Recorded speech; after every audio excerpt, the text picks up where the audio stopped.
Police अॻिते वधण जी कोशिश कई त ॾंडा बरदार कारकुननि मज़ाहिमत कई। कारकुननि पुलिस मथां पथराव कयो आहे।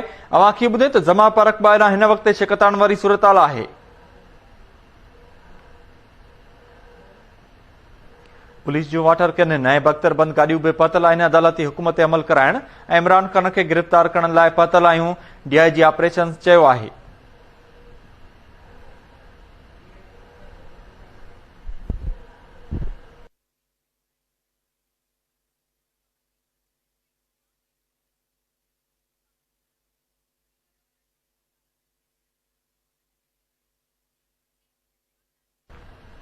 अवां खे अपडेट कयूं त अदालती हुकुम ते अमल कराइण ऐं इमरान खान खे गिरफ़्तार करण लाइ पत आहियूं। DIG ऑपरेशन चयो आहे त इमरान खान खे गिरफ़्तार करण ॾिनो वञे। बाद में ॿुधाईंदासीं त खेसि कहिड़ी जेल में रखियो वञे।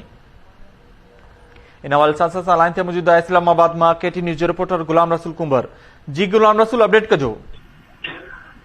जी, PTI जे चेयरमैन इमरान खान जी गिरफ़्तारी लाइ इस्लामाबाद जी पुलिस हिन वक़्तु ज़मान पार्क मौजूद आहे। इमरान खान खे तहवील में वठण, खेसि गिरफ़्तार करण जी कोशिश कई पई वञे। उन दौरान कारकुननि मज़ामत कई आहे, जंहिंखां पोइ पुलिस खे गोला आणींदड़ गैस इस्तेमाल करणी पई आहे ऐं हिन वक़्तु शिकतान जहिड़ी सूरताल जेका आहे उहा इमरान खान जी रिहाइशगाह जे ॿाहिरां आहे।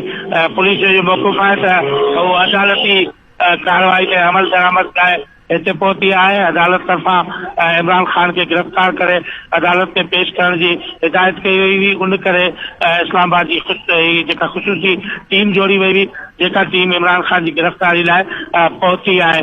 इमरान खान जी गिरफ़्तारी लाइ ज़मान पार्क पहुतल जेका पुलिस टीम आहे उनमें DIG उनजी जेका आहे सो सरबराही करे रहियो आहे। उन सां गॾोगॾु 6 पुलिस एहलकार जेके आहिनि उहे उन टीम में शामिल आहिनि।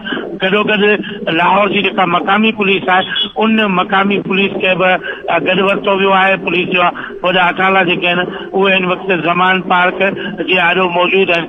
जंहिं वक़्तु इस्लामाबाद जी पुलिस उते पहुती आहे, लाहौर जी पुलिस उन सां गॾु हुई, त उन दौरान पुलिस एहलकारनि तरफ़ां माइक्रोफोन ते ऐलान बि कया विया आहिनि, जंहिंमें कारकुननि खे चयो वियो आहे त हू साइड ते रहनि, अमन अमान खे बरक़रार रखनि ऐं कानून खे अमल दरामद करण वारो जेको अमल आहे उनमें का बि रुकावट न विझनि। ॿी सूरत में सननि ख़िलाफ़ कार्रवाई कई वेंदी। पर जेके कारकुन जेके आहिनि उहे वॾी तादाद में मौजूद आहिनि, मचरियल आहिनि, कावड़ियल आहिनि, उहे जेके आहिनि एहतिजाज करे रहिया आहिनि।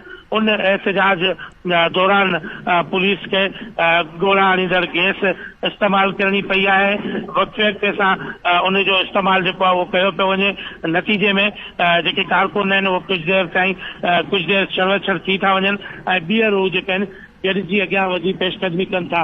त इमरान खान जी जेका रिहाइशगाह आहे ज़मान पार्क ते, उते वॾे तादाद में जेके कारकुन आहिनि उहे गॾु थियल आहिनि। इस्लामाबाद पुलिस हिन वक़्तु गिरफ़्तारी अमल में आणण जे लाइ हर मुमकिन कोशिश करे रही आहे, पर कारकुन रुकावटूं विझी रहिया आहिनि। नतीजे में पुलिस उन्हनि कारकुननि खे छेड़छाड़ करण जी कोशिश करे रही आहे। गोला आणींदड़ गैस जो इस्तेमालु कयो पियो वञे। उन सां गॾोगॾु वाटर कैनन जूं गाॾियूं बि घुरायूं वयूं आहिनि।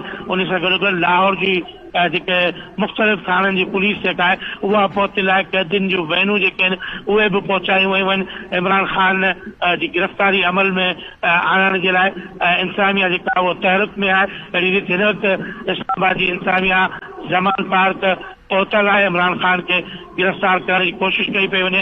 उन दौरान पुलिस खे मज़ामत खे मुंहुं ॾियणो पियो पए ऐं कारकुन वॾे तादाद में मौजूद आहिनि, जिन खे पुलिस छेड़छाड़ करण जी कोशिश में रुधल आहे। जी, वॾी महिरबानी अपडेट करण लाइ गुलाम रसूल कुंबर। अवां खे अपडेट